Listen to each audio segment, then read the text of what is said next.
So you're good at vlogging? Yeah. We're guessing.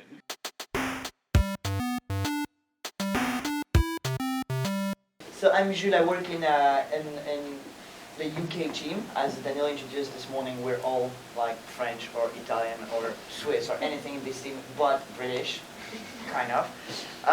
Bear with us and our accents. I've been working here for like a year, helping UK creators to develop their audience, tailor the content strategy, and overall grow their presence on YouTube. I've been attending a couple of creator days myself in Manchester, Edinburgh. I've been to the Dublin one. I don't know why. I should. So yeah, helping here and there Danilo with the community events. Don't worry, I'm not recording myself. Oh, you're not recording yourself? No. Oh, you're recording yourself? That's the whole point. I'll do it. I'll just do it like, hi. So you're good at vlogging? Yeah. We're guessing. So my name is Savan.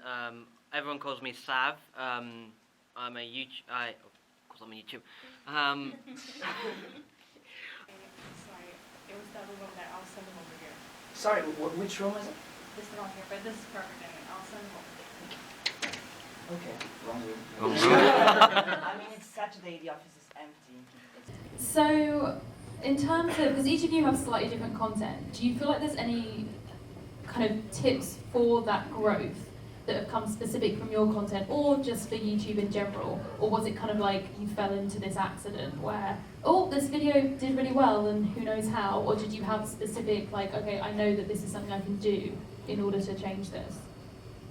Well, for me, anything that's a list of a top 5 or top 10, so it won't be that interesting for you, but like the top 5 most beautiful English words, things like that. Oh, serendipity, they're all Latin-based anyway. Yeah, things like that, I can put that up and I know it should get a good response. So I think my most viral video is top 10 words that you pronounce wrong. Other grammar things tend to get a steady response. Sorry if you can't hear me. Other things get a steadier response, but yeah, anything with numbers in the title seems to do very well for me.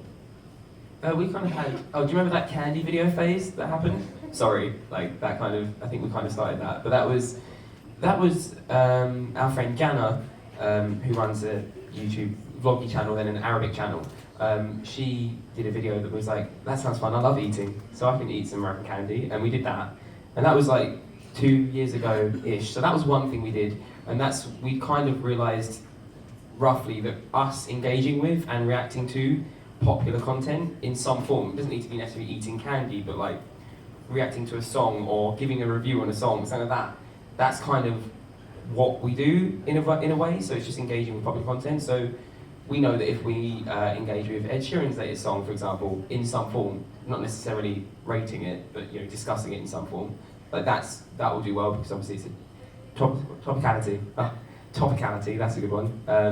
But yeah, that will normally do well on our channel.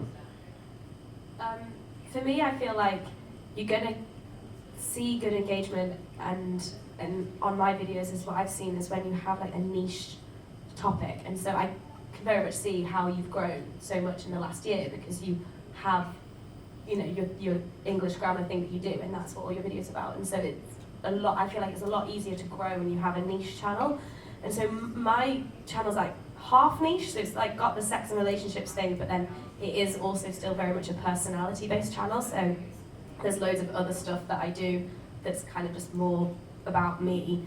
I always know that anything that is remotely personal will get loads of views because people are nosy, like really nosy. And anything like my relationship with sport and exercise, my relationship with religion, the truth about being single, like all of those ones, like I upload that, I'm like, I know that will have a good response, just because people will either relate to it or especially like on those kind of videos, they're the ones that people like write essay comments on, because they're like, I have so many thoughts about this.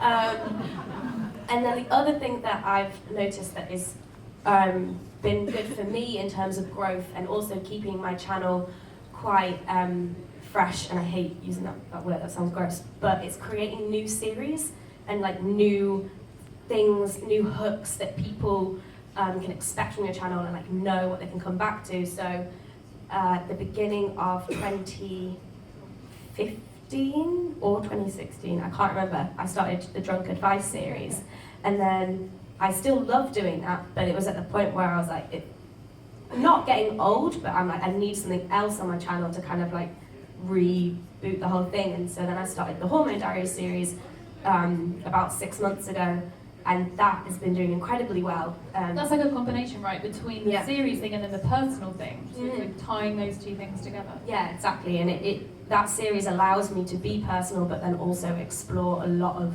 the topics that are the niche things that I talk about anyway. So that's what I found is really good.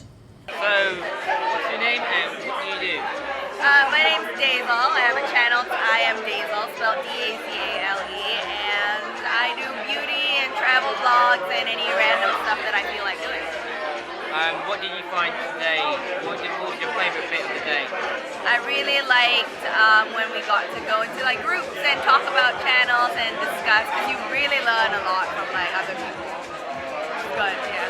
Thank you. Yeah, no problem.